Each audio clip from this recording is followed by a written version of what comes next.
Selamat datang ke Sekadar Berita. Berita ringan tapi bermakna. Isu dokumentasi 7 pemain warisan Harimau Malaya kini memasuki fasa yang lebih serius. Selepas siasatan dijalankan secara menyeluruh oleh Jawatan Kuasa Bebas, persoalan utama masih belum terjawab. Jika dokumen dipertikaikan, siapakah sebenarnya yang gagal dan siapa yang perlu bertanggungjawab? Menurut laporan Sinar Harian bertajuk Siasatan Jawatan Kuasa Bebas Tidak Dapat Kenal Pasti, pihak terlibat palsukan dokumen FAM. Jawatan Kuasa Siasatan Bebas atau IIC yang ditubuhkan oleh Persatuan Bola Sepak Malaysia, FAM, mengesahkan bahawa siasatan mereka tidak dapat menentukan secara konklusif pihak yang memasukkan dokumen membabitkan 7 pemain warisan Harimau Malaya. Laporan setebal 59 muka surat itu menjelaskan bahawa kegagalan mengenal pasti pelaku berpunca daripada 2 hal utama. Pertama, notari awam yang mengesahkan dokumen berkenaan gagal memberikan kerjasama kepada siasatan. Kedua, ejen kepada 7 pemain warisan terbabit tidak dapat dikesan walaupun pelbagai usaha munasabah telah dijalankan oleh jawatan kuasa tersebut. Walaupun begitu, IIC dengan tegas menyatakan bahawa siasatan mendapati wujud kegagalan serius dalam aspek pengawasan, usaha wajar serta kawalan pentadbiran di peringkat pengurusan FAM.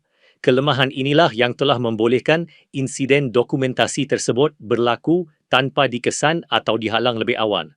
IIC menasihatkan FAM supaya segera membuat laporan polis, mengambil tindakan tata tertib dalaman yang sewajarnya serta melaksanakan reformasi struktur dan prosedur bagi mengelakkan insiden sama berulang. Jawatan kuasa itu juga berpandangan bahawa kes yang dibawa oleh FIFA terhadap FAM dan 7 pemain warisan berkenaan adalah demi kepentingan awam dan wajar didedahkan kepada umum. FAM memaklumkan bahawa laporan siasatan IIC yang diketuai oleh bekas Ketua Hakim Negara Tun Muhammad Raus Sharif telah diterima pada jam 3.30 petang. Susulan itu, Jawatan Kuasa Eksekutif FAM akan mengadakan mesyuarat khas pada 22 Disember untuk membincangkan dapatan laporan tersebut sebelum sebarang tindakan lanjut diambil. IC turut mengesyorkan agar Jawatan Kuasa Tata Tertib FAM memulakan prosiding dalaman terhadap Setiausaha Agung FAM, Datuk Nur Azman Rahman, bagi menentukan sama ada beliau gagal melaksanakan tahap pengawasan dan usaha wajar yang sepatutnya. Namun, syur ini dibuat tanpa prejudis dan tidak membayangkan sebarang penglibatan peribadi beliau dalam dakwaan pemalsuan dokumen. Kes ini juga telah mendedahkan pelbagai kelemahan dalam proses dokumentasi, pengawasan ejen, protokol pengesahan serta struktur penyeliaan dalam FAM. Sebelum ini, FAM mengesahkan telah membawa kes berkenaan ke Mahkamah Timbang Tara Sukan atau CAS selepas FIFA mengekalkan keputusan Jawatan Kuasa Tata Tertibnya. Keputusan FIFA menyaksikan FAM didenda sebanyak 350,000 franc Swiss bersamaan kira-kira 1.8 juta ringgit, manakala 7 pemain warisan berkenaan digantung selama 12 bulan dan masing-masing dikenakan denda 2,000 franc Swiss. Menurut Sekadar Berita, apabila laporan IIC dibaca secara mendalam, jelas bahawa isu sebenar bukan sekadar soal pemalsuan dokumen tetapi kegagalan sistem tadbir urus dalam FAM itu sendiri. Hakikat bahawa Jawatan Kuasa Bebas tidak dapat mengenal pasti pelaku pemalsuan bukan bermakna tidak kesalahan berlaku. Sebaliknya, ia menunjukkan kelemahan struktur yang serius dalam proses pengurusan pemain warisan. Dalam bola sepak moden, dokumentasi pemain bukan isu kecil. Ia melibatkan kelayakan, integriti pertandingan dan kredibiliti sesebuah negara di mata badan antarabangsa. Apabila FIFA mengambil tindakan tegas, ia bukan semata-mata menghukum, tetapi memberi isyarat bahawa piawaian tadbir urus tidak boleh dikompromi. Kegagalan pengawasan yang didedahkan oleh IIC memberi gambaran bahawa FAM terlalu bergantung kepada pihak ketiga seperti ejen dan notari tanpa mekanisme semak dan imbang yang kukuh. Ini membuka ruang kepada risiko penipuan, kesilapan atau manipulasi dokumen, sama ada disengajakan atau sebaliknya. Lebih membimbangkan, kesan kegagalan ini bukan hanya ditanggung oleh pentadbiran, tetapi oleh pemain dan pasukan kebangsaan. 7 pemain warisan yang digantung mungkin menegaskan mereka tidak terlibat secara langsung. Namun dalam sistem antarabangsa, tanggungjawab tetap terletak pada persatuan yang mendaftarkan mereka. Kesan domino juga jelas kepada Harimau Malaya. Penggantungan pemain selama setahun bermakna jurang besar dalam perancangan pasukan, kestabilan taktikal dan kesinambungan prestasi. Dalam tempoh bola sepak Asia semakin kompetitif, kehilangan pemain utama boleh memberi kesan jangka panjang kepada ranking dan reputasi Malaysia. Cadangan EIC supaya prosiding tata tertib dalaman dimulakan terhadap Setiausaha Agung FAM harus dilihat sebagai usaha memulihkan accountability, bukan mencari kambing hitam. Dalam organisasi profesional, kegagalan sistemik menuntut pertanggungjawaban di peringkat pengurusan tertinggi walaupun tanpa bukti penglibatan peribadi.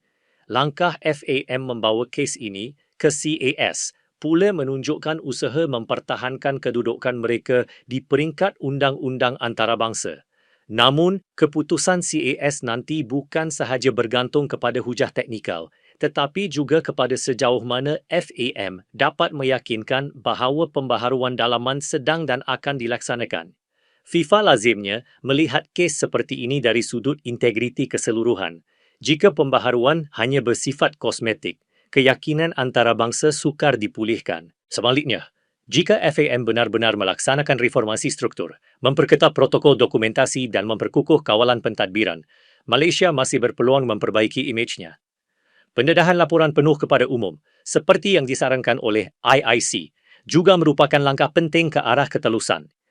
Dalam era moden, peminat bola sepak bukan sekadar mahu keputusan di padang, tetapi keyakinan bahawa pasukan kebangsaan diuruskan secara bersih dan profesional. Kes ini seharusnya menjadi titik muhasabah besar buat bola sepak Malaysia. Ia membuktikan bahawa kejayaan jangka pendek tidak boleh dibina di atas asas tadbir urus yang rapuh.